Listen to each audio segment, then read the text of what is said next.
Hello, Michael. Hey, man. How are you? How are you? I'm Leo from ASPEN 102.3. Hi, Leo. Okay. Yeah, I listen to you. I've listened to Really? you before. Oh, thank you.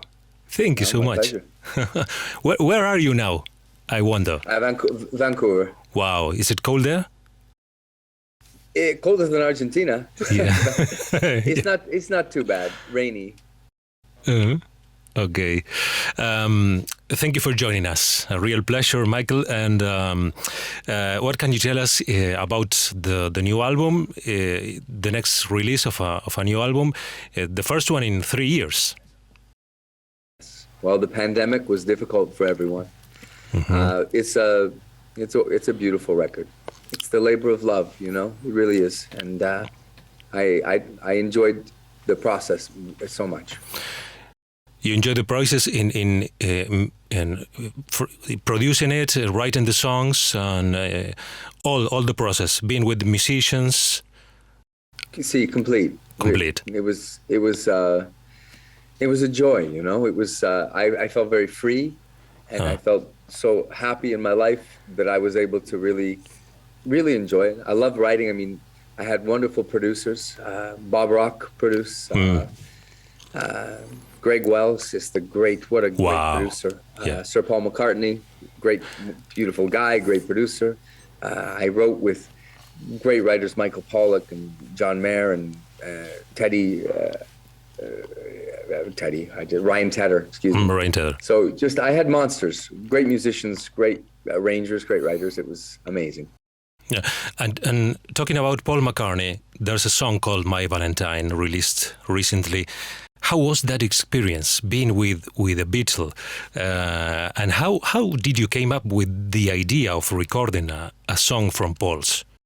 So, well, Paul and his manager wrote me and said that they knew I was making a new record, and they said that they thought that I might do a great job with the song My Valentine. So I wrote back and I said, I love this song. I said I would love to do it. It would mean a lot to me if Paul could trust me with his art to come and produce. And Paul called me, I made a demo, and Paul called me, and Sir Paul said yes, and we met in New York and had a really wonderful time together, and it meant a lot to me that he would trust me with something that meant so much to him. The song is very important to him. He wrote it for his wife. Yes. And, so it has a deep emotional meaning for him, and he's a beautiful, beautiful human being and a wonderful musician. And so it meant a lot that he trusted me. And he tweeted recently, totally approving your job, your work. Yeah, he did. Oh yeah, well he's a gentleman, and obviously he was very humble about it. But he's a big reason for why it was so good. I know you also recorded with a country legend, Willie Nelson. How was that? Crazy, right? Well, crazy. I love Willie, and I love his wife, and I think they become friends. And the reason that I mean, he's one of my favorite crooners. I mean, I know we think country, but he made one of the greatest jazz records called Stardust. Yes. One of my favorite of all time. And I always loved Willie's version of Crazy. And so it was a dream come true for me to work with my heroes like that. Sure. And what about the Bob Dylan song and the Barry White song? You tell the audience which are those songs. So the Bob Dylan song is Feel My Love. And for me, that was a wonderful mix of Lenny Kravitz for me. Well, the idea for me was the Lenny Kravitz song, It Ain't Over Till It's Over. Do you know that song? So many tears we cry, the love inside. It ain't over till it's over. Yeah. So I had the idea to sort of mix those. And then the Barry White song, honestly, that Barry White song was all about my love for Lou. You know, that was it. It was... I remember I sent it to the producer Greg Wells, and he said, "Well, why are you like this?" I said, "This makes me think about my wife. You know, I'm crazy about Lou, and this is what it is. You know, it's and he understood because he felt the same way about his wife. He said, Mike, this is joy. This is just pure joy. We didn't know if it was going to work, but we thought let's have fun. Let's have fun. And the interesting part was I went into the studio with all these great musicians, and they said, well, how should we play it? And I said, well, in my head, I hear Elvis Presley, Burning Love. Bing ding ding ding ding ding ding ding ding ding ding ding ding, you know, like really rocking it out. And this together with this modern pop vibe, it felt really good for me. And he was very close to not making the record, but when I came home, Luisana put the the earphones on in the kitchen, and I said, what do you think? She said, yeah. She loved it. This needs to be on the record. Okay. Said, okay. Because let me tell you, here in Argentina, this is a classic. Obviously, Barry White's You're the First, the Last, My Everything is a classic all over the world. But here in Argentina is especially a classic. I believe here in Argentina is the most known song from Barry White among all of them. I didn't know that. Yeah. So you're starting a new tour. How does it feel with all the pre-production, being on the road again after all what we've been through with this pandemic? It feels great. I miss the work. I miss the audience. I miss my band. I miss my crew, and I miss being connected with beautiful people, beautiful souls all over the world. So I know it's the same for so many, but I didn't want to tour until I felt it was responsible and safe. And I'm so glad to see that we're finally starting to see the light at the end of the tunnel and starting to come through. You can feel it. And a certain normality.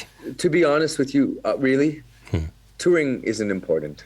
Oh, you know, yeah. I mean, what was important for me was the people.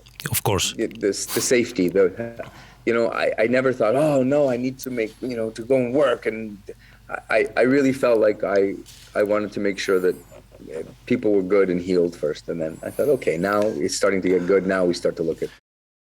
So you're going to be in Buenos Aires at the Movistar Arena next November 12th, and what can you tell us in advance about the new show, a big band, whatever you want to tell us, or tell us in advance? You don't know yet. I don't know yet. It's a long way to go.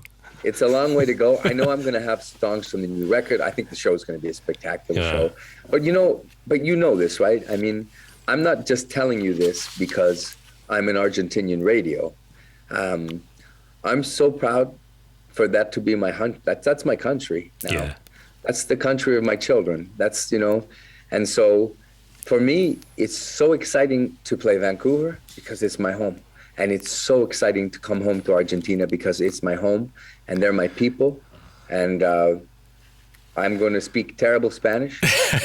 And I'm going to do my best to show them how much I love them.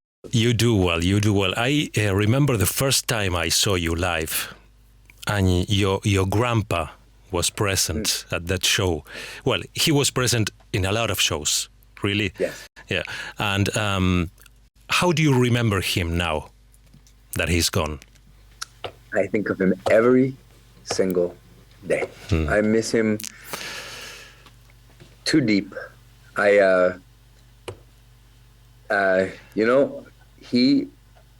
I'm becoming him more and more. Wow. I see it in myself. And my favorite part about my grandfather was that at 92 years old, I said, Grandpa, how old are you? And he said, well, I'm 92. And I said, no. How old are you? Ah, yes. And he said, Sunshine, I'm 18. Wow. And I thought, you know what? It's me. I'm always going to be 18. I'm always going to be. And this came from him, that smile, the light, I miss him every day. I had a dream a few days ago that he was alive. And I don't know why in the dream he was alive. And I say, oh my God, I get to go see Grandpa and Grandma. I'm going to go drive to see them. And when I woke up, I was devastated. I was devastated because I don't know why in my dream he was so alive. I was going to get to see him, and I was crushed. Thank you for sharing this with our audience, Mike.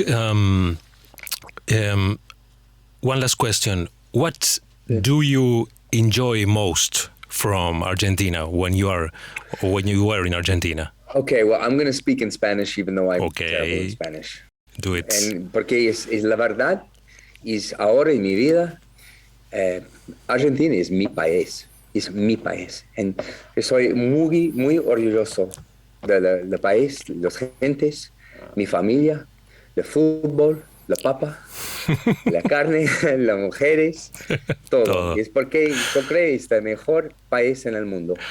And it just makes me, I'm so proud of it. And I'm proud that my kids are Argentinian kids. And I'm proud that my kids speak Spanish perfectly. And I'm proud they speak with the accent of Argentina. And it's my heart, man. It's my heart, dude. And yes, when Argentina plays in the World Cup, I cry and scream and yell for them. And it's amazing. You know, Lou and I talk about it so much because Lou feels the same way about Canada. It's her country now too. Yes. And we say, can you believe if 15 years ago, we never to think that my home would be Argentina. I live in Argentina, that I would, you know what I mean? It's incredible. I look, my house, my little kid, my babies are speaking Spanish with an Argentinian accent. It's crazy. So that's life, like the song, that's life, man. That's life. Hi, this is Michael Bublé, and you're listening to Aspen 102.3 FM. Mirá más en fmaspen.com.